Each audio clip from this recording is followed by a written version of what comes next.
right here on the Muskegon Channel. Andy O'Reilly, humble public servant. Dave Cackley, what's the word I'm looking for? Germ spreading, filth monger. Jesus. Walking around work, getting everybody sick. Yep, there we go. Look at that. Yeah, I got Public enemy number one, Dave Cackley. Yeah, you would have been probably to the emergency room twice with what I have, but I don't go that far. I'll stick fine. it out if I have the flu until I really can't take it anymore, and then I will seek medical treatment. However, I am of the ilk that, when I see entire school districts shut down because people are sick and have the flu, I take that as kind of a sign that maybe it's communicable. Maybe other people would get sick, and quite possibly, if I were a harbinger of such disease and awfulness, that it might be time for me to bow out for a day or two. But you know what? That's me. I give. That's what I do. You, on the other hand, you take. Some of us are men. You're like, hey, it's me. I'm here for my dubbins, and I don't care because it's all about me. So touch me, feel me. Some of us are men, and we go to work. Sick. What now? We just go to work. We work. We take care of business. That's what we do.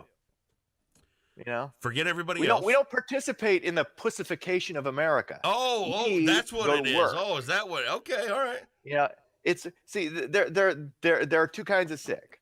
Yeah. Are you throw up sick? Yeah. Or can you go to work? If you're projectile vomiting, well, that's different. Okay. You stay home.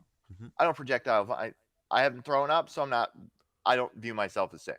Okay. So I'm fine. So every door handle you touch. Yesterday in bed, so every door handle you touch, every phone you pick up, every keyboard you touch. What's just saying? When other people come along and touch those too many germaphobes, man. It's just build up immunity. You expose yourself to this stuff, you won't get sick as often. Okay. I don't get sick that much. Why? Hey. Because I expose myself to everything. I'm fine. Hey, you know what? Let's just suppose that some elderly guest comes along, nice little old person, wants to be on TV to talk about what's their, they might be having a knitting sale at church. Mm-hmm. They knitted some booties for babies. They put together a nice blanket. They're gonna be down at the church with a little soup thing going on too, and then they touch the same door handle you did, and blam, they're dead because you had the flu and you kept them there. You know why they're not dead? Why? Because they're old. You know how they became old? Because they exposed themselves to germs. Okay. They built up immunities which have allowed them to survive 80 plus years. Dave Cackley, That's Grim what Reaper. It's about. Why don't you start with your newscast, and I'll be thankful that there's all this electronic stuff in between us at about 30 miles. Because So you make another doctor's appointment. Okay, you do that. I will do the news. Actually, I went to the doctor's the other day. I was just going to have my blood pressure checked, and I saw the lineup of people that would probably have the flu in his office at that point. I didn't even get out of the car. Yeah. How many of those people really needed to go to the doctor? I'm going to guess almost none of them needed to go to the doctor. All right, let's get into it. Okay. Subaru of Muskegon's Super Bowl ad fail wasn't a fail after all, just like I said it wasn't. Muskegon car dealership was trending on social media after a 30-second ad congratulating the Patriots on winning the Super Bowl. The Patriots, of course, lost to the Eagles 41-33. The dealership purchased the ad at the last minute on Wednesday, January 31st, and the ad could not be changed after noon last Friday. Owner Scott Campbell decided to add congratulations Patriots since they were the favorite. Campbell realized even if New England didn't win, they'd get a buzz on social media anyway, which of course is exactly what happened. So that's what happened. It's just smart promotion, smart thinking. Good for Scott Campbell. That's brilliant. And you know what's kind of funny was Cindy asked about that last night. We were talking about it, and she goes, "Well, why couldn't they just change it?" And I said, "Well, because real media businesses, unlike what you've seen me in the past, they have deadlines for copy and creative that have to be in. Once they're there, they're there. That's how it works." Exactly. And it worked. It's not like one of these deals great. where you've got a guy in the studio at 4:00 on a Sunday afternoon loading up what has to be there. It doesn't work that way. Right. Oh, man. Well, what goes up must come down. All eyes are on Wall Street as the stock market prepares to follow up on the biggest plunge in history. Dow dropped 1,175 points on Monday, building on losses from last week as investors in Main Street received mixed signals about the economy. Now, economists did note that it may actually be evidence of a strengthening economy. Increased wages, and the prospect of an interest rate hike are all signs of a healthy economy, but also tend to hurt the stock market. Others are saying, hey, this is just a course correction. You can't keep going up and up and up and up and up.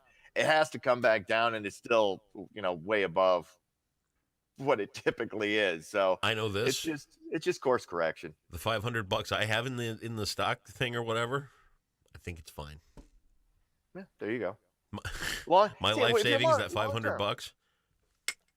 You always look at this as long term. You don't go in and then, if you're one of those people, it's like in and out, then it can impact you.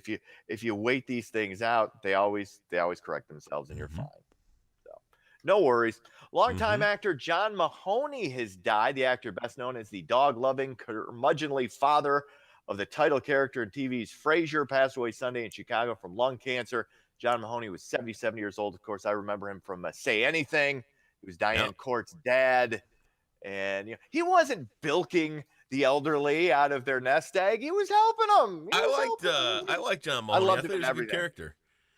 Great character actor. This is a little trivia question for Dave. Okay. All right, you bring up Say Anything. Yes. John Cusack. Yes. John Mahoney. One of his greatest roles. Yep. Can you name the actress? The actress was Ione Skye. Nice. I didn't think you'd get that one. Not only that, Ione Skye only has about 6,200 followers on Twitter. So if you want to go ahead and follow Ione Skye on Twitter. You're a creeper. Hey, I liked Ione Skye. I didn't think you'd get that one. Good for you. I thought I was the only nerd that would know that name. Don't hang a curveball over home plate like I'm not going to know who John Cusack's girlfriend and Say Anything was. I just didn't know if you'd know it or not. I thought I could catch you on that one. She was pretty. Good.